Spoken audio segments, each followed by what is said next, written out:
You've got beautiful eyes. Dude, there are so many mistakes that I see guys make when they're flirting with girls. And in this two-part series, I'm gonna go through 8 of them that you wanna ensure you never ever do. They're huge chinks in the armor. They're huge red flags to girls. They hate it consciously, and subconsciously their brain's like, oh dude, get away from this guy. For whatever reason it is, it doesn't matter. They hate it. So let's point these out. Number 1. Hey, if you're in a hurry, I still want you to have a chance to see what it's like to speak with a really strong tone of voice. And I'm going to be giving away my tonality checklist at the end of the video, but you can grab it right now up here in the upper corner. You can touch it or click on it and download it or print it off. And I'll talk more about what it actually is towards the end of the video. 1 is the example that I gave you with the eye contact. So when you first meet a girl and you're flirting with a girl, don't make the mistake that guys make. They read, oh, you want to have really strong eye contact. So they're just nonstop staring at the girl. Not what you want to do. In fact, you want to be casual, bounce off, don't always stare at her. But when you do make eye contact, deliberate, strong eye contact, non-wavering. It shows her, it gives her a chance to see you're not fluttering. There's strength behind it. You're not feeling like, oh, she's some princess on a pedestal. You're relating to her on an even keel. Like I always talk about the interaction equilibrium. Everyone wants to date someone that they feel like they're getting a good deal or is at least on their level. So you're gonna look at her with some strength, but not all the time. So you're gonna bounce off, talk with her, and then when something comes up, you have a strong point to make. You're like, yeah, I was actually there last week. Absolutely loved that place. Strong eye contact. All right, it hurts my heart that I still have to say this. You can't use pickup lines. I was just out with a couple guys the other day. I'm like, all right, I'm going up to talk to her. The dude went up and said a pickup line, and it wasn't like in a funny way, like delivering in a funny way, like, oh, the stars in the sky are in your eyes. It was like a real pickup line, and then he just like waited to see what she was gonna do. Like she was gonna be like, oh, that's the sweetest thing I've ever heard. Come here, bro. Don't use pickup lines. I talk about in all my programs real nice and easy casual ways that you can start a conversation, so it's not even like you're picking her up. But basically a lot of times what works really nice is just starting a conversation like you would with a buddy. So if you're at a bar, you're talking with your buddies, man, they have really nice old fashioned here. By the way, guys, this place is supposed to be known for old fashions. Have you guys ever tried them here? Something real casual like that doesn't put stress on them, but that's a whole subject on its own. But important thing, don't use pickup lines ever, ever, ever. How many guys do you see that when they go up and talk to girls, they put on this bravado, this grandiose bravado, that they're the Prince Ali is coming down, make way. It's not about that, it's about being who you are, but the best version of who you are.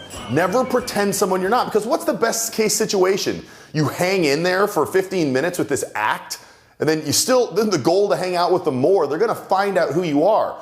And lastly, you want to be who you are because you want someone who's attracted to that, because that's where the chemistry is going to be. So by pretending you're someone you're not only are you going to attract the wrong kind of person, but then once they find out you're not that person, it's gone anyway. So it's a lose-lose. So put your best foot forward by being the best version of yourself. Like I was talking to my buddy. Let's say you never finished high school and you're painting curbs or something like that. Well, be passionate about it. Be like, yo, dude, I'm the best curb painter in all of Dallas, Texas. People actually come around to see how I do it. They give lessons and they look at how I do it because I'm that precise. I've got systems in place that I developed myself to do this, okay? I can't think of another profession that would be less, I guess, just on the face impressive, but be proud of it. If you're passionate about it and you're into it, of course you're gonna be good at it, and that's contagious, and women like that. So be proud of who you are. Don't be someone you're not, but do it, spin it in the right way, so no matter what you do, looks really cool, engaging, and you should be engaged in what you're doing. So if you're a curb painter and you're just like a mediocre curb painter, well, get your shit together. You gotta be a curb painter that's the best. You should be involved in something that you're passionate about and something that you can brag about because you're really into and you're really good.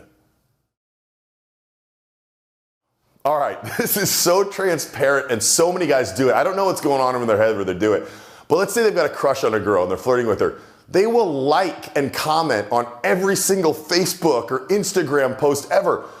Dude, look at the girls who are dating guys. The guys will almost never comment on the posts, right? The quality and caliber of guy doesn't feel the need to do that. It's all the fanboys that hope someday when she breaks up with her boyfriend, they're gonna have a shot. Oh, she's gonna know who I am because I'm continually liking and putting the face with the 2 hearts in the eyes below her. She's gonna love it. It's not like that. Don't do that. If you want to do one select, very pointed comment, fine. But just an overall blanket way to do it is don't do that. That's a needy way to communicate. And the reason it is because it's so low risk. Because what's the worst thing that can happen? She's not going to comment and say, oh, you're a dork, don't comment on my stuff, right? There's no risk to you, and that's why so many guys do it. We want to do things that show we're comfortable taking a risk. It's just like sometimes when guys talk to girls, they put on this really cheesy, like, hey, what's up, girl? Like, it's not who they are, because when they get turned down, in their head, they can rationalize, oh, that's not me. I was just trying to be funny. I was just me. Low risk. So we want to show that we're willing to take more risks, not these stupid little things that everyone does because they feel like it makes them look cool and there's no risk of downside or being rejected. Now, if you know in your heart of hearts that your flirting isn't at a 10 of 10, you can click here and download my free flirting guide, which will give you a checklist of things to go through before you go out on a night on the town or before you go out on a first date to be sure that you're doing the right things and you're not making any of these mistakes that so many guys do. You can click here, you can download it, you can print it off, whatever you want to do with it. It's just going to give you a nice boost of remembrance because there's so many things to remember sometime when you're going out and you kind of stressed out. You're like, oh no, I'm supposed to do this. The eye contact, what was that again? It's going to give you a checklist really quickly that you can hit. So right before you go out, you're feeling strong, you know you're going to do the right thing. Let me ask you this. Do you think that a guy who's 45 years old and divorced and trying to get back on the dating scene needs the same advice as an 18-year-old dude running around Panama City for spring break drinking a stolen bottle of Parrot Bay rum? Of course not. So if you're trying to improve your dating life and your success with women, be sure you're getting advice that's tailored specifically to your age range. If it's something you're trying to do, you can click here, click how old you are, and you'll be taken to some techniques and strategies that are specific for your age. Now, if you're hearing all these different ideas in the video, the tonality and this kind of stuff, and it's over your head, and you're just really trying to get a good understanding and a good level of social competence in general, maybe you're out and you see people talking and having a good time and you don't really always understand why certain things happen and why people behave in certain ways under certain circumstances, I've got a program called the Social Invincibility Program that does a really good job of getting you not only up to speed on the basics, but so you'll understand what's going on around you in a way that most other people won't, so you can use that to your advantage to interpret situations and make the right moves at the right times. Thanks for watching, and I'll see you next week.